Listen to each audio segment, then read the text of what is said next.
day, ladies and gentlemen, and welcome to this recording where we'll be unpacking the notice that was issued in terms of COVID-19 compensation for occupational injuries and disease benefits. So let's unpack this notice and let's see what the benefit involves and when these benefits could be claimed. So just the background to this, a notice was issued in terms of Section 6A of the COID Act, and that became effective immediately when the notice was issued, so the 20th of March 2020. So this specifically relates to infection with COVID-19 in the workplace or after an official trip to a high-risk country. Claims will be made in terms of Sections 65 and 66 of the COID Act, and the ICD-10 code to be used for COVID-19 in all the medical reports is U07*01. So the diagnosis, there needs to be evidence provided in terms of occupational exposure to a known source of COVID-19. A reliable diagnosis of COVID-19 needs to be made, and that, of course, needs to be in terms of the World Health Organization guidelines. Now, the reason for this exposure and for the infection could be an approved official trip and travel history to a country or area of high risk on a work assignment. It could also be presumed high-risk work environments where transmission of COVID-19 is inherently prevalent. And there must also be evidence of chronological sequence between the work exposure and the development of symptoms. So documentary proof needs to be provided, quite a substantial list of documents that we'll work through just now. Now, there are 4 exposure risk categories identified in this notice.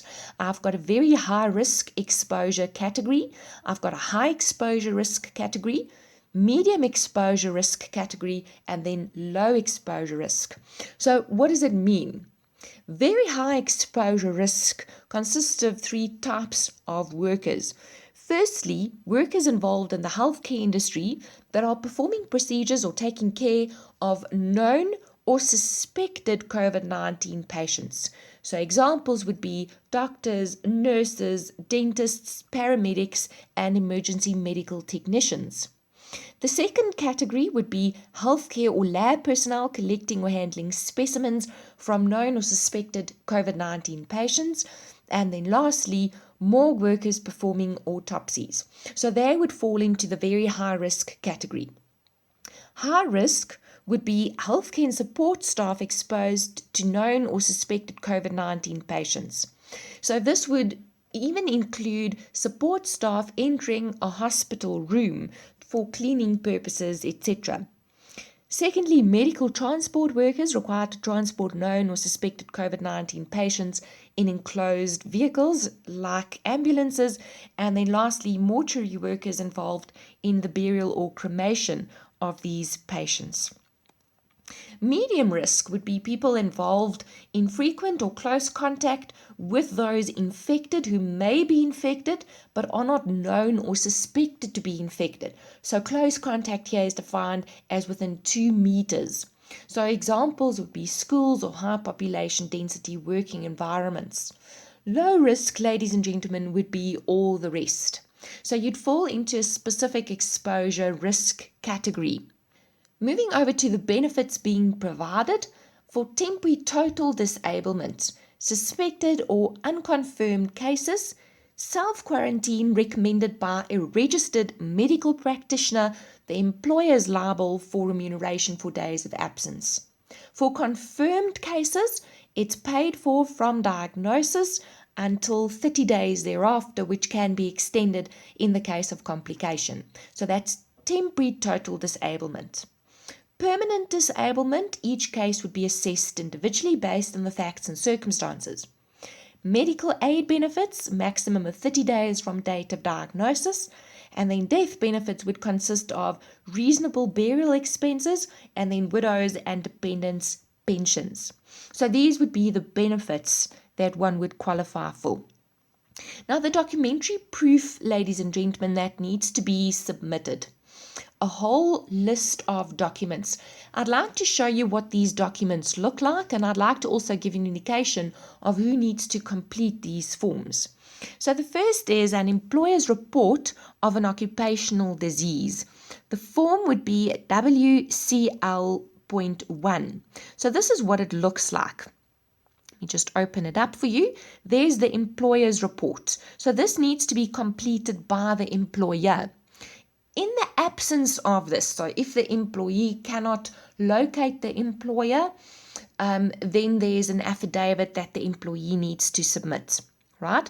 So there's your intro. It's basically a declaration by the employer or an authorized person, has details of the employer and the employee, details of the disease, right? And then any other particular. So you need to complete this for every single employee. Right, so that's the first document that needs to be submitted. Then, secondly, a notice of an occupational disease and claim for compensation, WCL 14. This is what it looks like. So all of these can be downloaded from the Department of Labor. So it's the employee's contact details and the employer's details and the nature of the duties performed by the employee on behalf of the employer, the date on which the disease was reported, first consultation of the doctor's details, and then the details of the employee's earnings. Right. So that's the second document.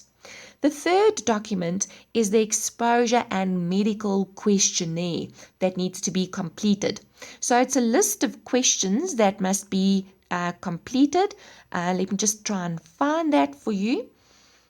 All right, so this is what the COVID-19 exposure and medical questionnaire looks like. It starts with the employee's details, the employer's details, and then the exposure history. Has the employee traveled to a high-risk country? The detail of the travel.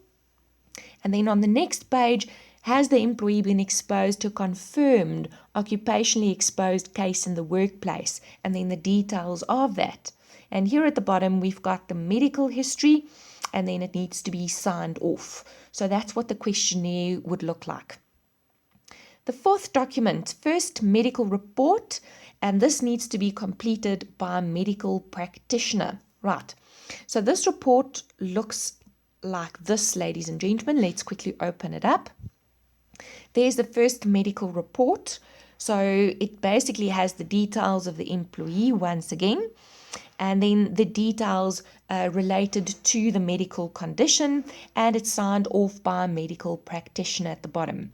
Right, so one pager that needs to be completed by a medical practitioner.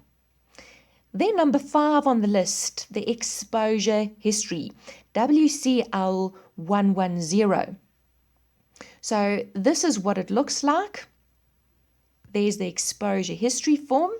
So the details of the employee and the employer's details, the details of the exposure related to workplace, and then is there any other factors that must be considered, and then it needs to be signed off by a reporting officer. Right. So that's number 5 on the list. Medical report on the employee's symptoms, so that needs to be submitted by a practitioner. A progress medical report for each consultation, and then a final medical report, and that's in terms of the WCL 26. So just to show you what that looks like as well, there's the progress report and the final medical report. Again, the employee's details, all the information related to the disease. Has the employee now become stabilized? Information related to the consultations that the practitioner had with the employee, and then signed off by the medical practitioner. And then, like we said, if the employee cannot locate the employer, then the employee needs to supply an affidavit. Right, so that's the documents that must be submitted. How should it be submitted?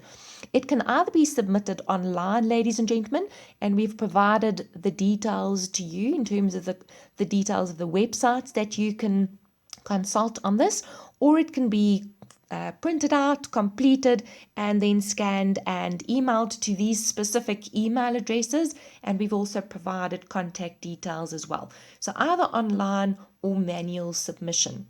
Right. So we hope that this provided some insight in terms of what can be done if there was exposure, occupational exposure to COVID-19, either in terms of a business trip or in terms of a high-risk environment, and there was infection. So a lot of documentary proof that needs to be submitted, and we've given you some guidance as to where you can find these forms, what these forms look like, and how you need to submit.